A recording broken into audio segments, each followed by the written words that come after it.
Hi guys, Angelfish Keeper here, and today I'm just going to do an overall video on my new marine system. So I did a little video the other day, but I was mainly focusing on the bio rock that is inside it, and I kind of just quickly glanced over all the equipment and everything on this tank. So in this video we're going to do the opposite. We're going to kind of ignore the bio rock. I'll talk a little bit about it, but then we'll focus on the rest of the equipment that is going to run this marine system. So this tank is exactly like the old marine tank I just used to have. It's the Aquamanta 60, which is a 90 litre system all in. Obviously next to it we have the Aquamanta 80, 120 litre marine angelfish tank. And yeah, we'll get into it. So we'll start off with everything that's kind of inside the tank first. So I went for a dry sand and a dry rock. I was going to go for live sand, but I decided not to. So we've gone for dry sand, and it's just basically a normal coral white sand. So it hasn't really got any pink flakes in it or anything like that. It's not like Fiji pink. Nice decent layer in there, so when I get sand sifting, starfish and stuff like that, and Nasarius snails, they've got plenty to dig under and search for food. And we've got a decent layer of that. Obviously this crater here has been caused by the flow. As you know, the rock in here has been sent to me from Ponguru, and it's his new biohome bio rock.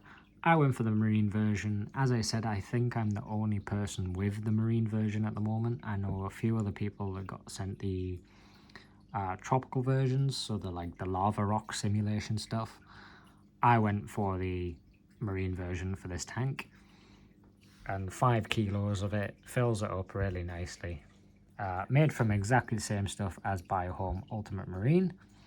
So this should basically convert my ammonia into nitrite, nitrite into nitrate, and then hopefully nitrates into nitrogen, which will usually takes about 2 or 3 months for that anaerobic bacteria to build up.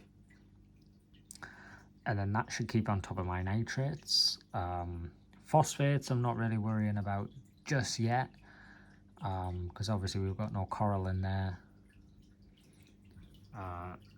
We've got the TMC Reef Tide 4000S, tiny little DC wave maker, exactly the same one that I had on my other Aquamanta before I sold it. Exactly the same pump, which is nice. It actually came with the Aquamanta 80 because that was originally going to be marine, but I decided to do that as tropical.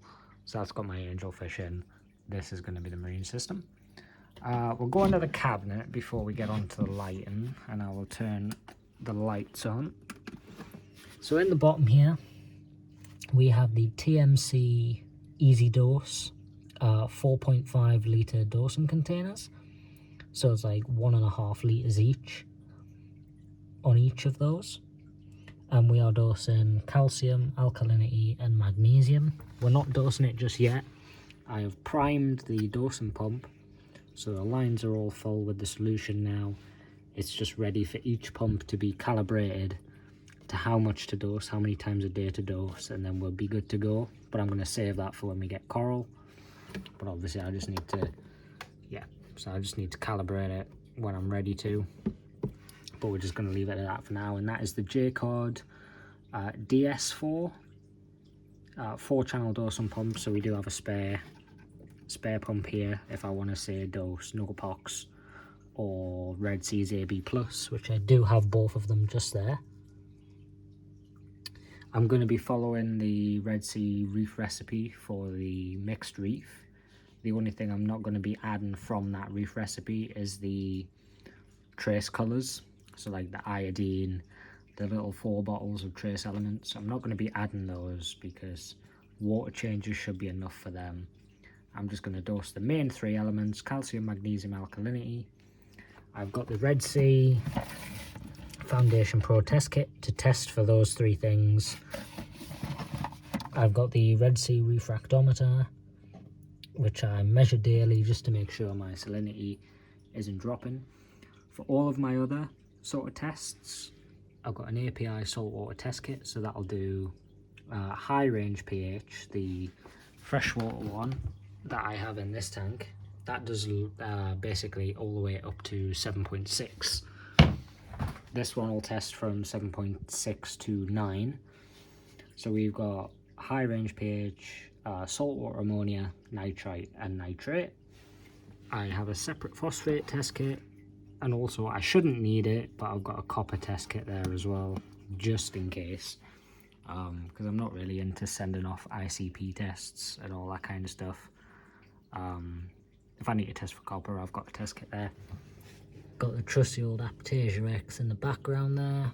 Got some coral dip and a reef safe wide range marine treatment in case anything happens with the fish. This is the controller for the wave maker. So obviously it's on a constant pulse mode. As you can see, it's just going up there really slowly. The feed button will turn the pump off for 10 minutes.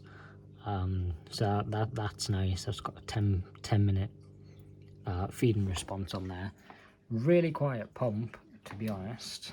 So that's everything in the cabinet. I'll leave that open actually so I don't forget about the lights. So I'll turn that off and then we'll go back up to the tank. Down here I've got my temporary RO reservoir. I think it holds 12 litres at the moment. And there's my little auto top off pump. That goes up the back. The sensor for it is just here, and the nozzle. So if the nozzle is out of water, kicks in and puts fresh water into the tank for me. Fluval C red protein skimmer, not turned on at the moment because obviously everything's dry, so there's no waste in the tank for it to actually skim out. So skimmer's not plugged in yet. That'll probably be plugged in after I get my first fish, I think. Little 50 watt heater, 100 watt heater there, sorry. Just keeping the temperature about 24.5, 25 degrees.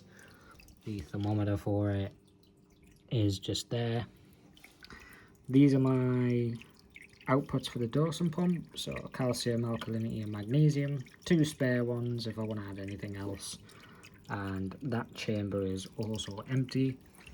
We have a screen top, D&D screen top for this tank. Fits perfectly as opposed to like the glass lid, because obviously this doesn't impede the light.